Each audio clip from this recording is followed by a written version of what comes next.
पांडुरंग विठ्ठले हरिनारायण पांडुरंग विठ्ठले हरिनारायण पांडुरंग विठ्ठले हरिनारायण पांडुरंग विठ्ठले हरिनारायण पुरंदर विठ्ठले हरिनारायण पुरंदर विठ्ठले हरिनारायण पुरंदर विठ्ठले हरिनारायण पुरंदर विठ्ठले हरिनारायण हरिनारायण भज नारायण हरिनारायण भजो नारायण हरिनारायण भज नारायण हरिनारायण भजो नारायण भज नारायण सत्यनारायण हरिनारायण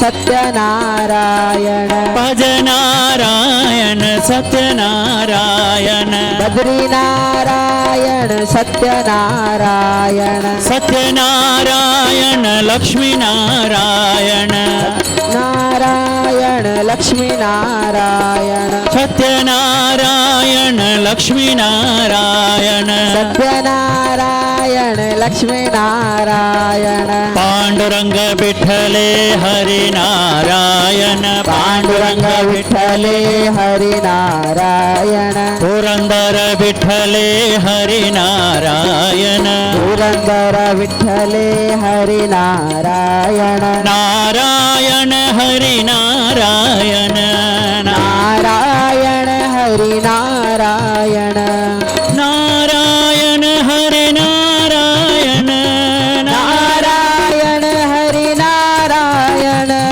नारायण हरिनारायण नारायण हरिनारायण नारायण हरिनारायण नारायण हरिनारायण नारायण नारायण नारायण नारायण नारायण भज नारायण नारायण भजो नारायण नारायण भज नारायण नारायण भज नारायण नारायण भज नारायण नारायण भज नारायण पांडुरंग विठ्ठले हरिनारायण पांडुरंग विठ्ठले हरिनारायण पुरंदर विठ्ठले हरिनारायण पुरंदर विठ्ठले हरिनारायण पांडुरंग विठ्ठले हरिनारायण पांडुरंग विठ्ठले हरिनारायण हरिनारायण हरिनारायण हरिनारायण हरिनारायण पांडुरंग विठ्ठले हरिनारायण पांडुरंग विठ्ठले हरिनारायण पुरंदर विठ्ठले हरिनारायण पुरंदर विठ्ठले हरिनारायण पुरंदर विठ्ठले हरिनारायण पुरंदर विठ्ठले हरिनारायण विठ्ठला हरी विठ्ठला विठ्ठला हरी विठ्ठला विठ्ठला विठ्ठला ॐ पूर्णमदः पूर्णमिदं पूर्णात् पूर्णमुदच्यते पूर्णस्य पूर्णमादाय पूर्णमेवावशिष्यते ॐ शान्तिः शान्तिः शान्तिः।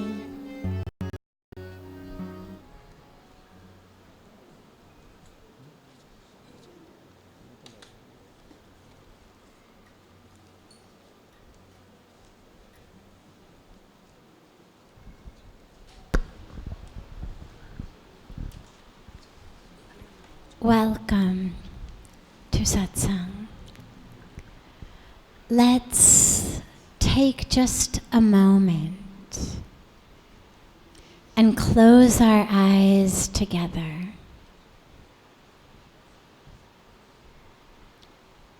Allow your awareness,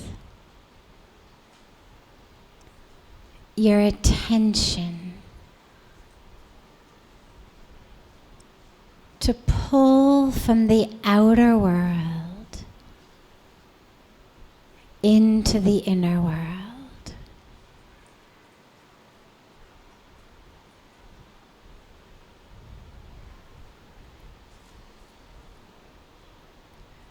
Draw the awareness to your breath.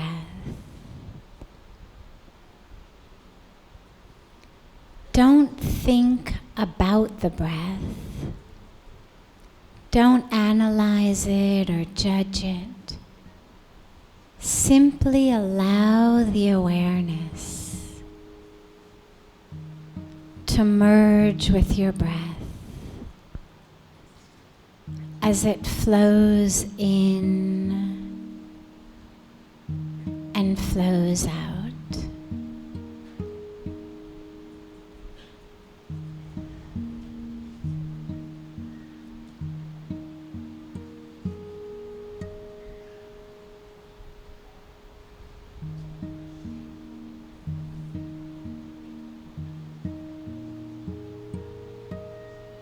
And as you exhale, allow yourself to let go. Let go of all of that you're holding on to, which is not your real self. Let go of your stress. Let go of your worries. Let go of your fears, your desires. On each exhalation, just let them go. Breathe them out into the universe.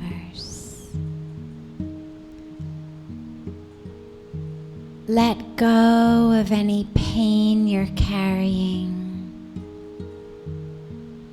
any grudge, any anger, anything you're holding on to. Breathe it out and let it go.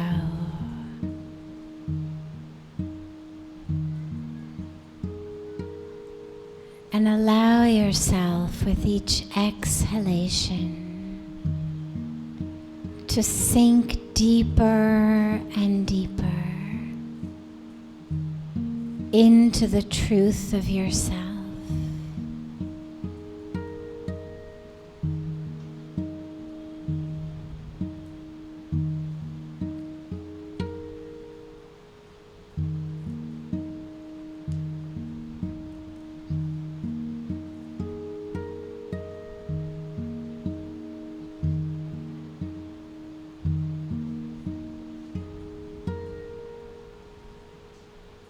Getting freer and freer of all of that which binds us on each exhalation.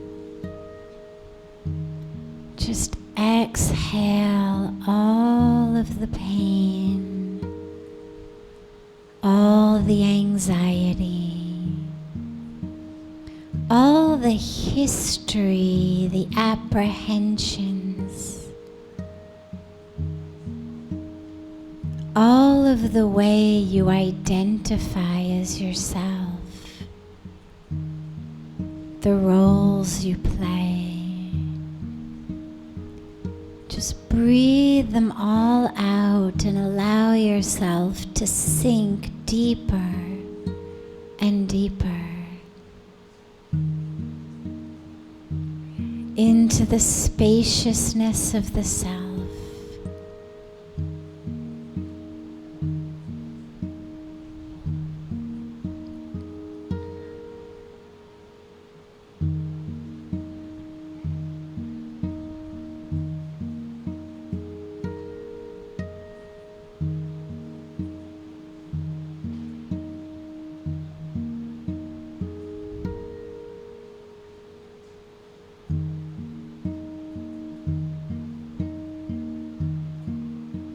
Allow yourself to sink into the place deep within you.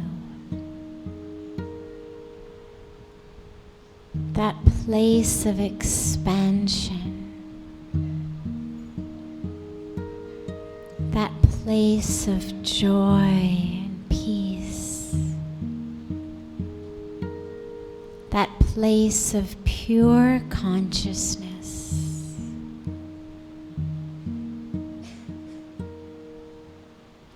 Allow yourself to sink deeply into that spot.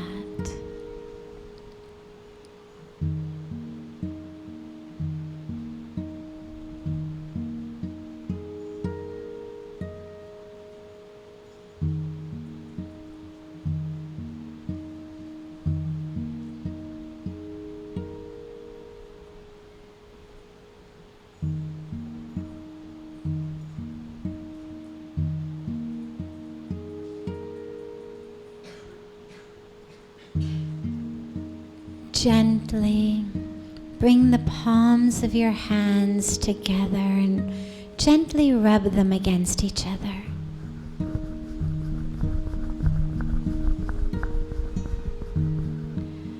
Place the palms of your hands over your closed eyes.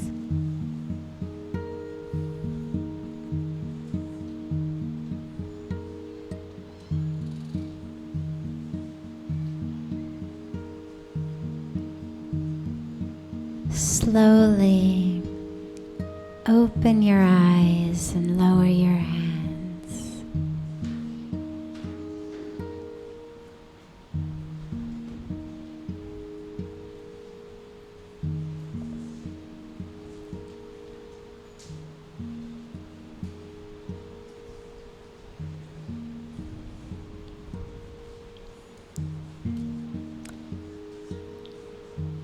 Is this, get Karuna for me for a moment.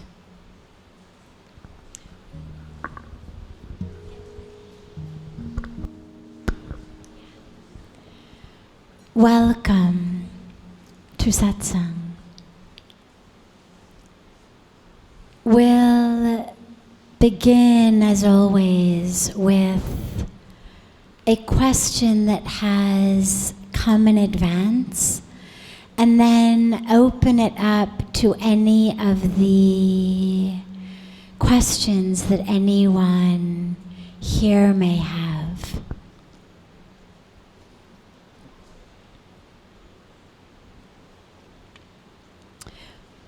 What is the one thing that you would suggest people eliminate from their lives?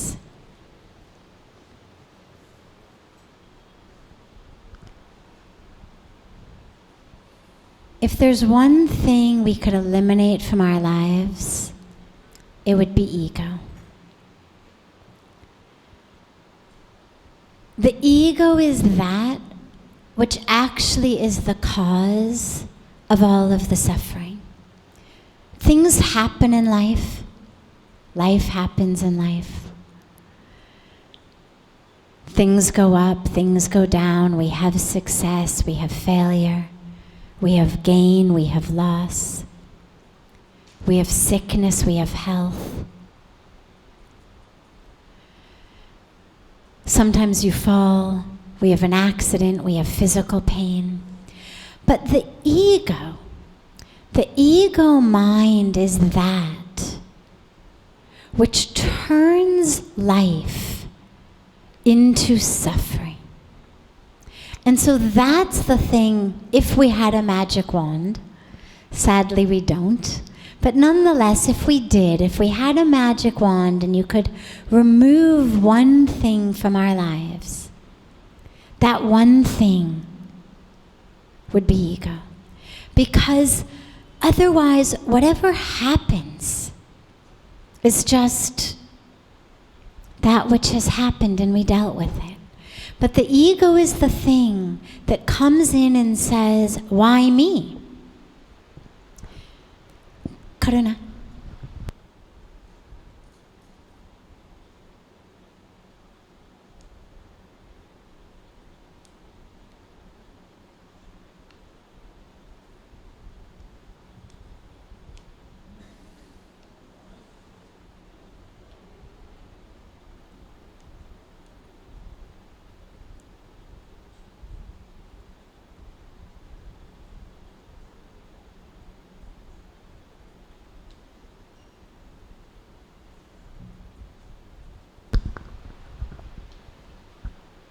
working out some logistics for a group of 100 students who have a train this evening to catch. So things happen in life. But the ego is the one that comes in and says, why me? Why did it happen to me? That's not fair. Why doesn't it happen to that guy? I'm the one. I'm the one who's always doing everything right. I'm the one who's always working hard. I'm the one who's the good one. I'm the one who cares. I'm the one who does this. I'm the one who does that. Why do I get the failure? Or the ego's the one that says, forget it. Nothing's going to go right in my life. I can't do anything. I'm a failure. The ego is that takes that which happens in life and turns it into suffering. So if we had a magic wand, that is what we would do away with, because not only is it suffering within myself, but the ego is that which ruins my relationships. If you look between husbands and wives, between parents and children, between colleagues, between friends, the ego is that which kills us. Otherwise, we have these beautiful relationships, and okay, nothing's perfect. Nobody's exactly the way we want them to be. Nobody dances according to our tune. But when we are humble, when we are grounded and connected, we're able to connect with people in love, in oneness, in union, in humility, in two beings, realizing they're one. But if there's ego, the ego is that wall between me and others. The ego is the one that says my way or no way. How I want it, that's how it should happen. And if you don't do it my way, forget it.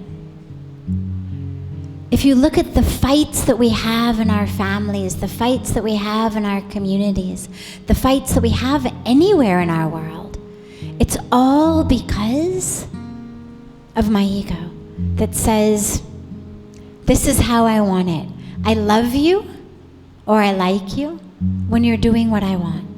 The minute you stop doing what I want, I may say, yeah, I still love you, but how do I act? Slam doors, don't speak to you, make faces, sleep on the couch or push you onto the couch, roll over, don't touch me, don't talk to me.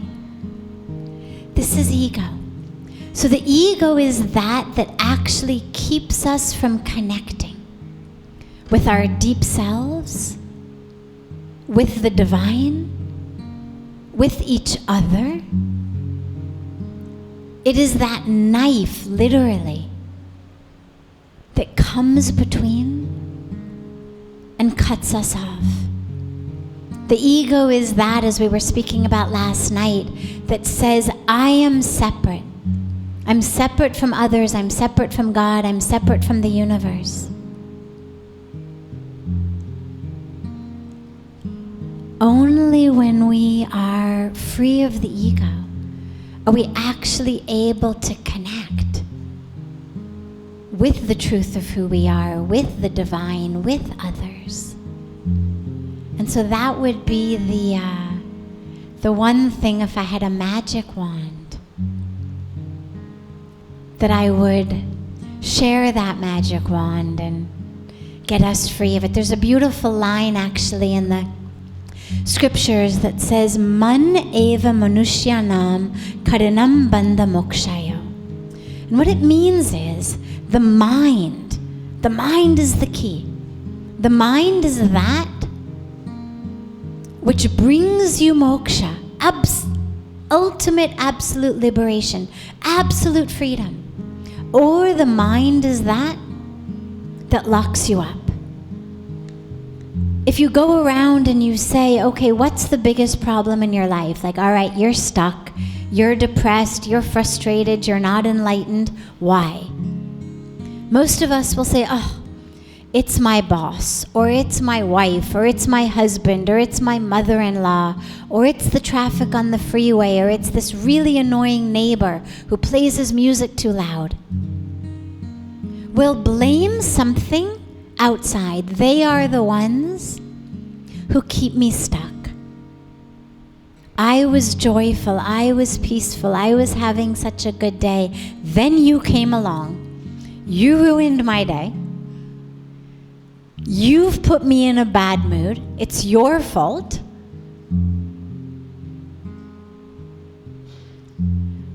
But the scriptures remind us it's the mind, man. There's no scripture that says it is your mother-in-law who is that which determines your moksha or your bondage. It is your boss, it is your employees, it is the traffic, it is the weather. No teaching that says the stock market is that which determines your bondage, your moksha. The mind. And so when we know that, when we know that it's our mind, when we know that it's that ego that's in separation, then why not work with it? Why waste all of our lives trying to fix the in-laws, fix the employers, fix the employees, fix this, fix that? Fix ourselves. Work with our mind. That's what the practice of meditation is. That's what the practice of japa is. That's what our practice of seva is. That's where we do this practice of seva. Because it takes us into the experience of service. Anyone can get a job. Anyone can climb a career ladder and get better and better titles, better and better positions, more and more salary. And that's good for the bank account. It's good for the CV. But the point of life is not thou shalt increase thy bank account. Thou shalt ensure that thou hast a 10-page CV before you die. Point of life is thou shalt wake up. Thou shalt realize your true self. Thou shalt connect to God by any name, any form, any religion. This is the purpose of life. So when we talk about doing seva compared to work in an office, it's because it connects us with the Creator. It's all about let me be a tool in your hands. Let me get out of my mind, out of my ego, out of this sense of what's in it for me. Let me realize I'm just a vehicle for the divine will to flow. So all of these practices, our meditation, our japa, our prayer, our seva, this is what helps us work with the mind. Because you can buy anything out there. Now with Amazon, you don't even have to go to the store. You can have it delivered to your doorstep. But you can't buy peace. You can't buy joy, and you can't buy meaning and fulfillment in life. You can't buy awakening. You can't buy light. You can buy the outer lights, but not the inner light. For that, we actually have to do the work. And that work always, no matter what spiritual tradition we follow, it's all about surrender the self, surrender the ego, become humble, become a tool in God's hands, realize what it's all about. So should you find yourself with the magic wand, use it. Not to bring mounds of money in front of you, not to give you that CEO position that you always wanted, but use it to actually free you of the thing that's really standing between you and real joy. And if you don't find that magic wand in your hands, well, then just do the work. Just sit down and meditate. Pray. Surrender. Do seva. These are the time-tested, true techniques that have been handed down for thousands and thousands and thousands of years. And we know they work.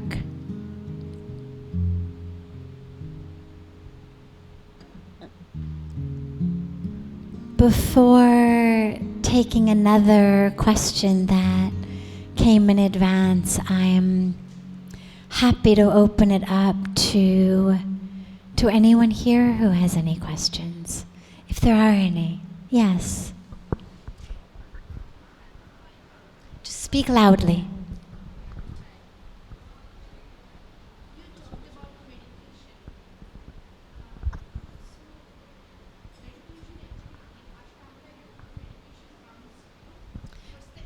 Right, she's asking about meditation and how in Ashtanga Yoga, the 8 limbs of yoga given by the sage Patanjali, that meditation comes at the end. It's the 7th limb, dhyan. Yes.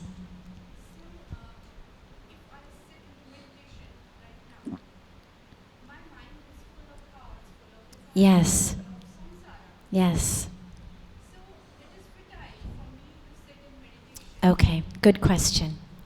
So she says, look, according to Ashtanga Yoga, these 8 limbs of yoga that the sage Patanjali gave us, dhyan, meaning meditation, is the 7th limb. It's right before the 8th limb of samadhi, or divine union, which is the ultimate purpose of yoga. The word yoga literally means union.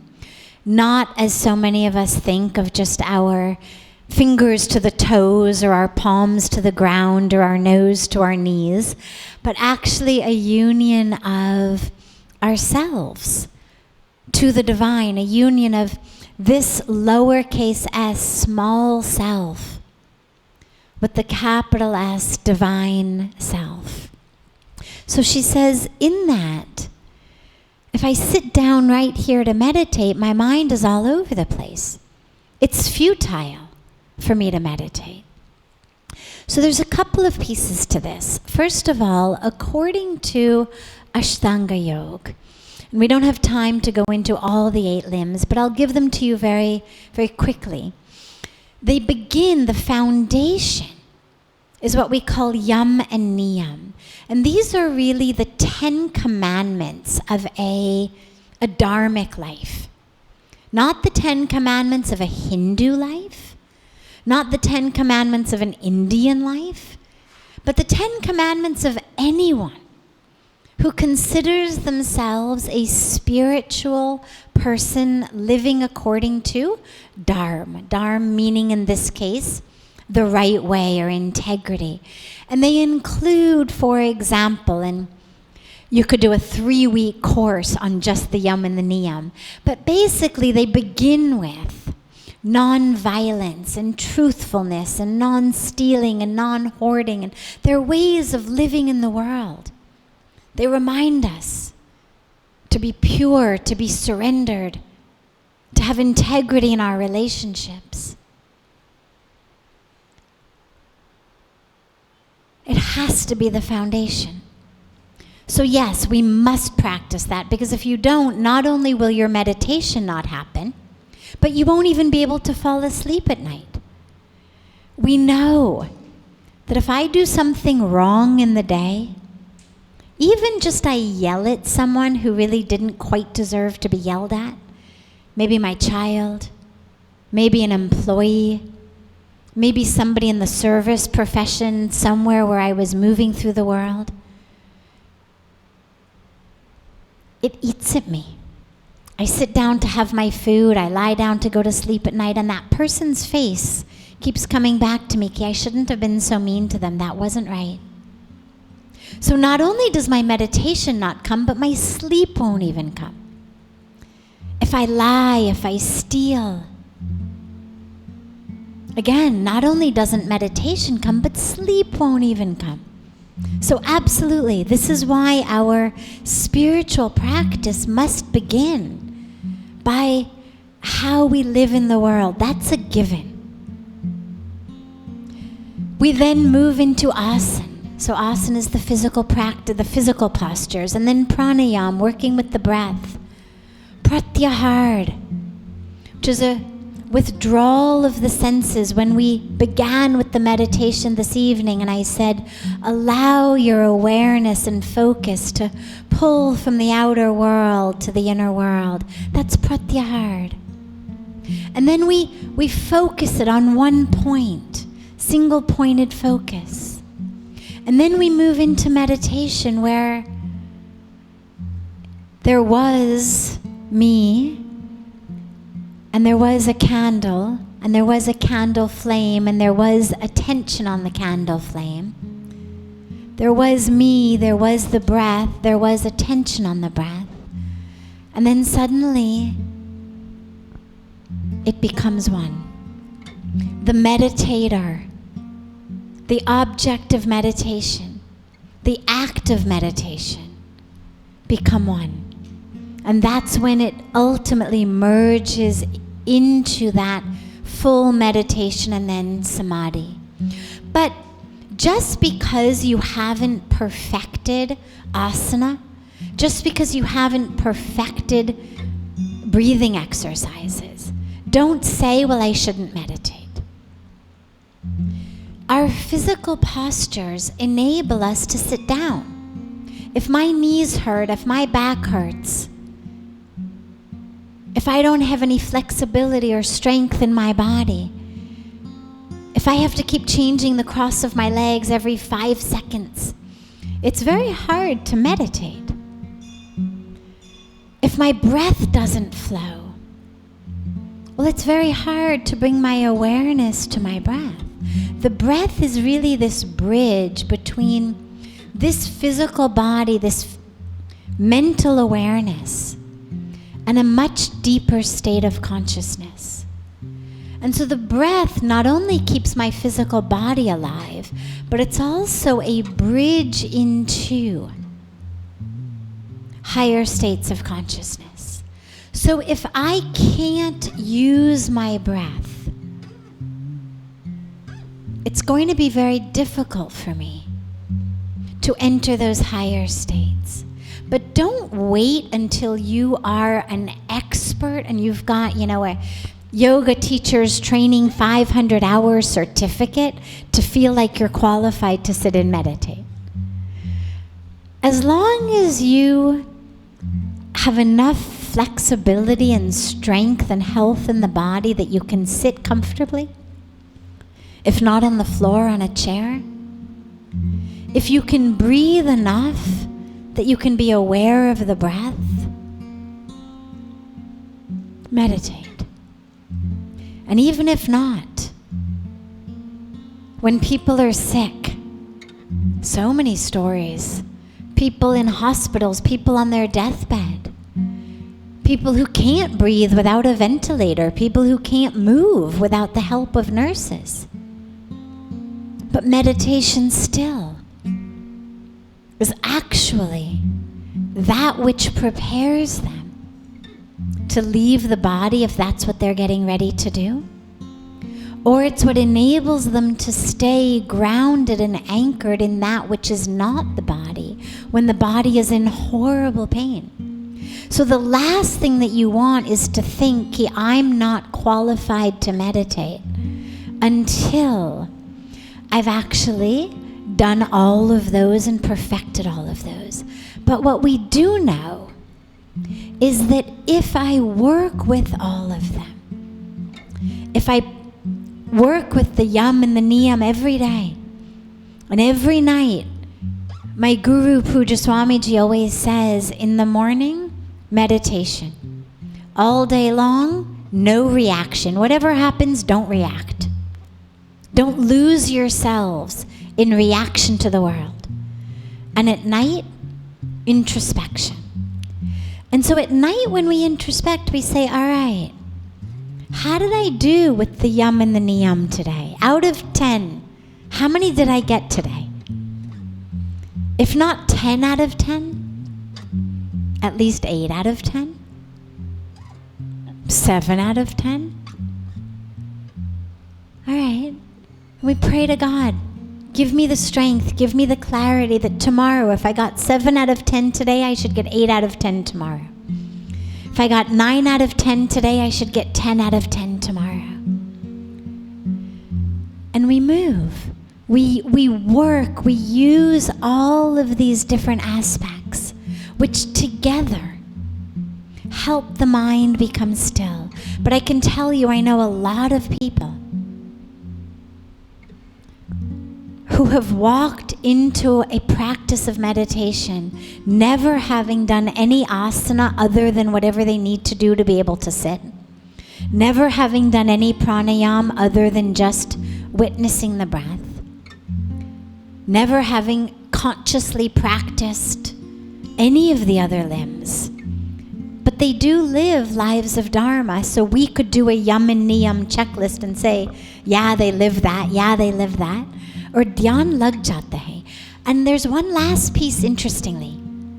Don't wait until you can tick off all 10 of the yam and niyam to meditate, because something very interesting happens on a spiritual path.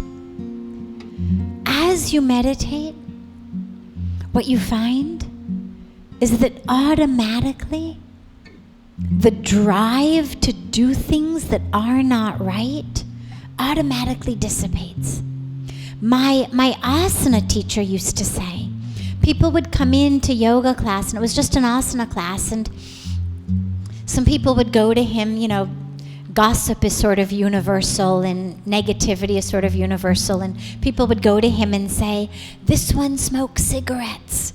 You should tell them they shouldn't smoke cigarettes. Cigarettes are bad. Don't let people who smoke cigarettes come to yoga. And he used to say, you know what? I have so much faith in yoga itself that the science, the art of yoga does not need me to stand here and say, you are qualified, you are not. When people start to practice yoga, automatically the habits they have drop off.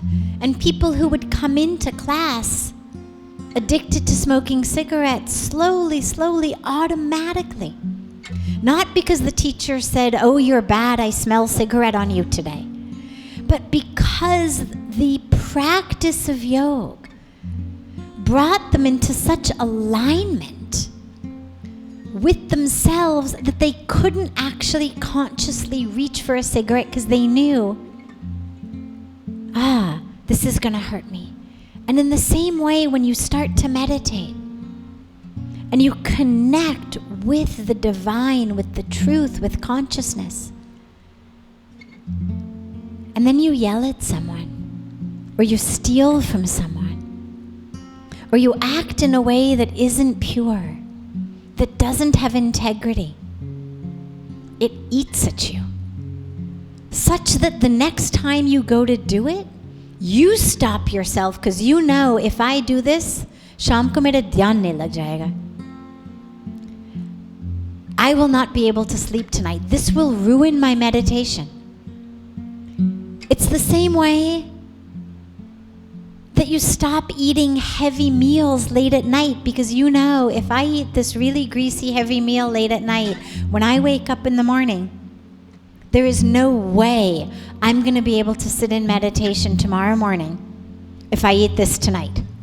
And in this, so for that, it's not that you have to say, acha, people who meditate have to first stop having heavy meals, then they can meditate. No. Do it once, you'll learn. You don't need someone to say to you, you're not qualified to meditate because you had a heavy meal. Do it once, you'll know. Automatically, that meditation is such a gift that the rewards you get from it are so much more than the rewards from a heavy meal of sag paneer at 10 o'clock at night that are still going to be coming up in you at 4:30 the next morning.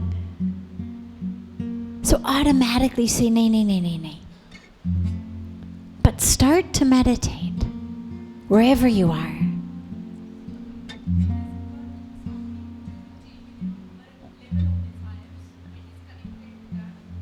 I'm sorry?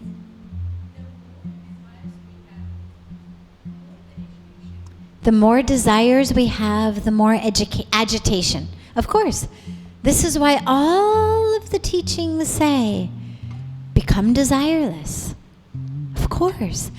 I'll leave you this evening with one last piece on this, on desires.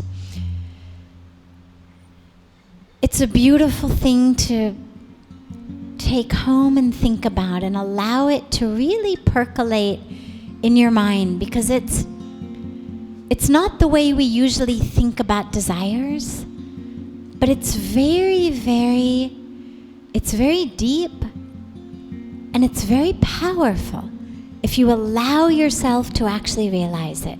And here's what it is. Imagine that you have a desire for pizza, let's say. Okay? Let's make it something very simple. Desire for pizza. So you sit to meditate, and the mind is going pizza, pizza, pizza, pizza, pizza, pizza, pizza. You can't meditate because the mind is thinking pizza, pizza, pizza. Okay. Finally, you stand up. You go out for pizza. You bite into that pizza. The mind goes, ah. Finally, peace, joy. Right? Okay. Now, most of us think, I am joyful in this moment because of the pizza. This pizza has brought me peace. This pizza has brought me joy. See, I was agitated before. Now I have the pizza. Now I'm in peace. The pizza is the answer. But here's actually the truth. When you took the bite of pizza, something happened inside you, which is you no longer were desiring pizza. That which brought you the peace and the joy was not the pizza itself, but it was being temporarily free from desiring. And this is the key. When we obtain the object of our desire, and we feel very happy, very peaceful, excited, exuberant, we mistakenly think that joy, that excitement comes because of what I got. So now I want it again next week or tomorrow. But that's the myth, and it's a very dangerous myth because it keeps sending us running after our desires. The deep, powerful, transformative truth is, it is not the actual object of your desire that is bringing you the peace. It is that in the moment of getting it, finally, you are free of desire. And it's the freedom from desire, not the object itself, that brings you the peace and the joy. Which means that our attention in life needs to be, rather than grabbing and attaining all of the objects of my desires, figuring out how I can become free of my desires. And that becomes the path. Because otherwise we become literally like these hamsters on treadmills, running and running and running and running and getting nowhere. Got the pizza today, got the ice cream tomorrow, got the raise next week, got the new house next year, and I just keep running. Because I keep thinking I need something. I'm agitated. I'm agitated and desire. Well, yeah, I'm not agitated because I don't have pizza. I'm agitated because my mind is full of desire. And what I need to figure out how to do is to let go of those desires and to make my focus on becoming desireless. And we can talk more about that tomorrow, because it's a very beautiful and deep subject. So we'll start tomorrow with how do we become desireless. And for this evening, I hope you have a beautiful rest of your evening. And from tomorrow, we will be back in our regular satsang room. We gathered here tonight for the students who joined us for some time. But from tomorrow, we will be back in our regular satsang room. Have a beautiful, beautiful rest of your evening, everyone.